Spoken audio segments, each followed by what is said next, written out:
Hello everyone, welcome to my channel. In this video, I will be presenting one interesting project which I've recently developed. Well, the application is ToDo Task Manager, where the user can monitor their task. Uh, the user can monitor the tasks which are in progress, the tasks which are completed so far, and the user would be able to access this web application in the browser, in the laptop, or even in the phone as well. So this is basically a full stack web application where I have used Angular as the front end layer and Spring Boot as the back end layer, and the database I have used in this application is PostgreSQL. So without any further ado, let's get started with the demo. So I would like to start with a small introduction on the architecture of the end-to-end application. So as we can see, it's divided mainly into four parts. Uh, First part is obviously the user. Second, we have Angular, and the third part is the Spring Boot, and the fourth part is the database, that is PostgreSQL. So in this architecture, we can see that Angular has router components and services. So all the requests coming from the browser to the Angular are processed by the router. A router accordingly analyzes the API calls and invokes its associated component.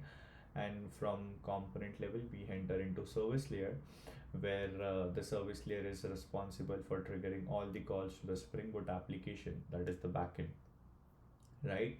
So all the incoming requests from Angular coming into Spring Boot are intercepted with Spring Security. So we have implemented JSON Web Token authentication, where we validate all the Angular HTTP requests with the help of a token to validate if the user is genuine or not, right? So once the token is validated, the request goes into the dispatcher servlet, where the request is forwarded into the controller level. The controller has all the APIs written. So just to give you a glimpse of our APIs, as we can see, like we have get tasks, create tasks, complete tasks, and all that stuff, right? So dispatcher sublet sends it to controller. Controller decides that what kind of API is this and what kind of service layer needs to be executed depending upon the API invoked, right?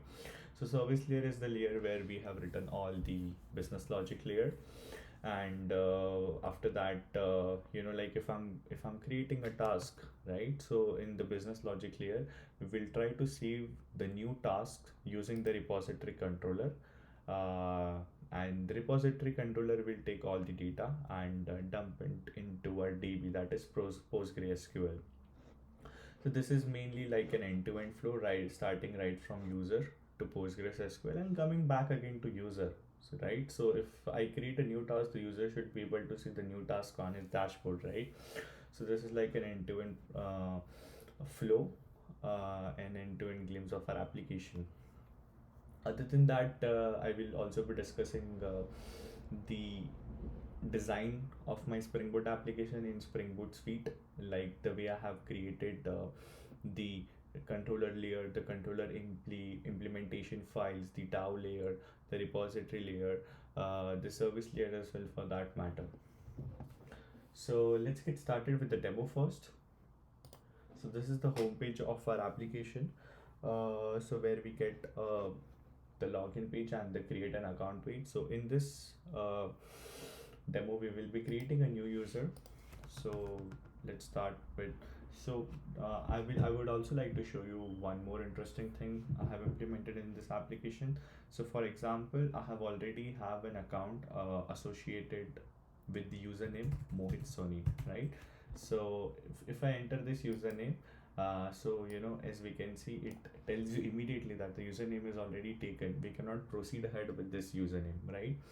So what we are doing is that the moment we get out of this username field, I click on first name, it triggers, Angular triggers a backend call to Spring Boot, asking Spring Boot that, oh okay, is this username available or not, right? So in turn, username tells Angular that if it is available or if it is already taken, right? So for this demo, we will be trying with a fresh user, that is Sony Mohit, right?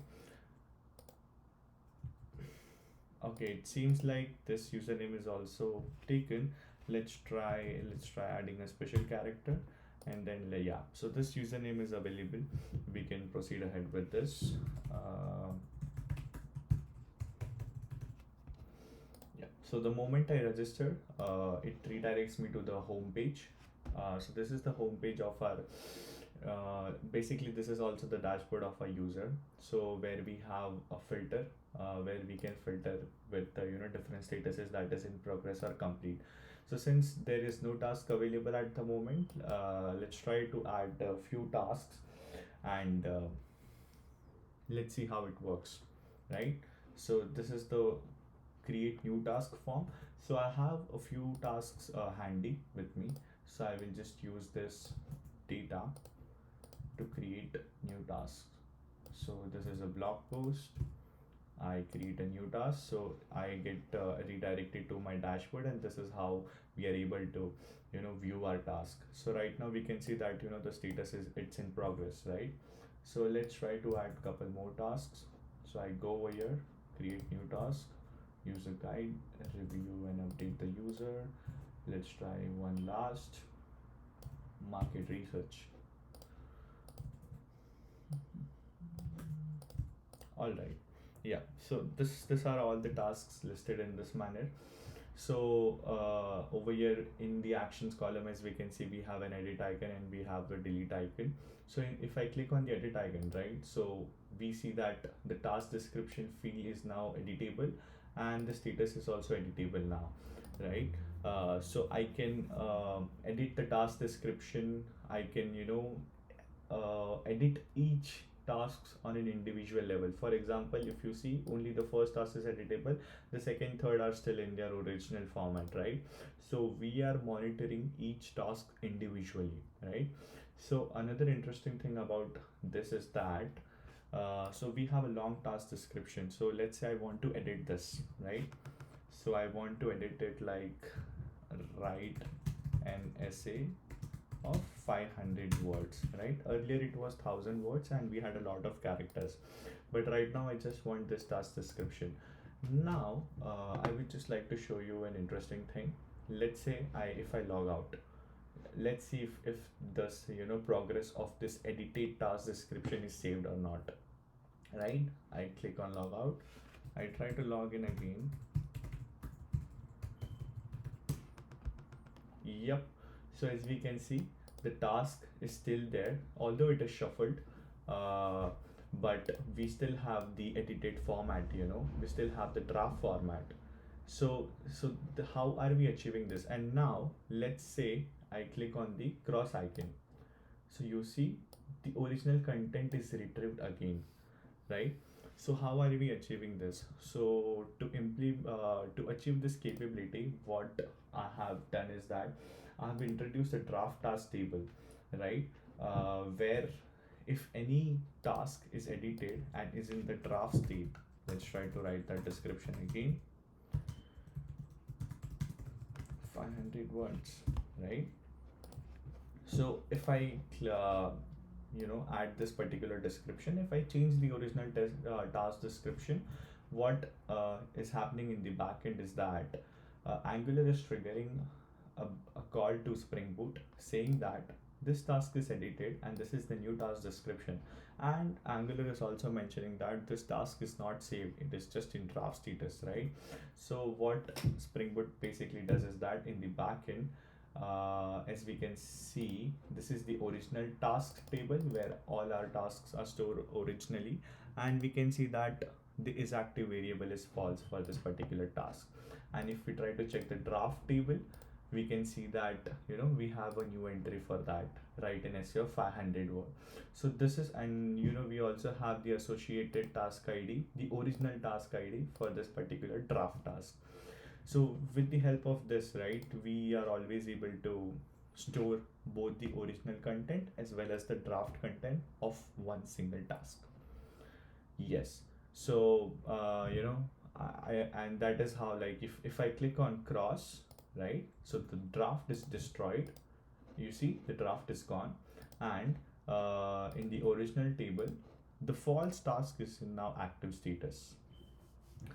So this is some interesting capabilities we have implemented using the original table and the draft table, right? So with this, the user is able to store both the original task description and the new draft task description.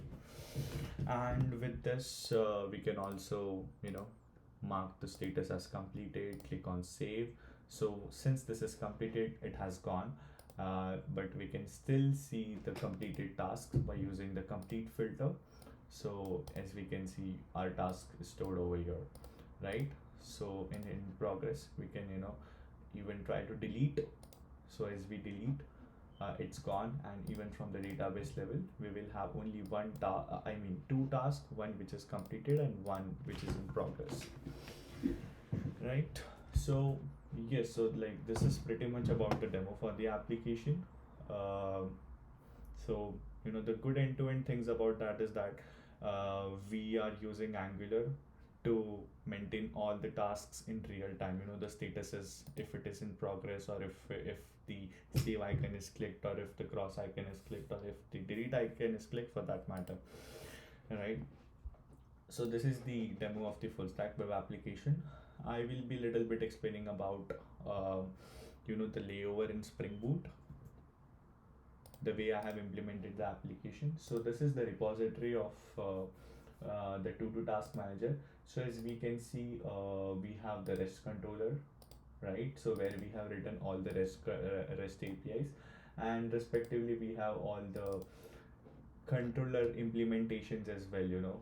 Whatever APIs we have written over here, we have an implementation class which is implementing the task controller interface, right? So from this we enter into the business logic layer, which is nothing but the service IMPL class.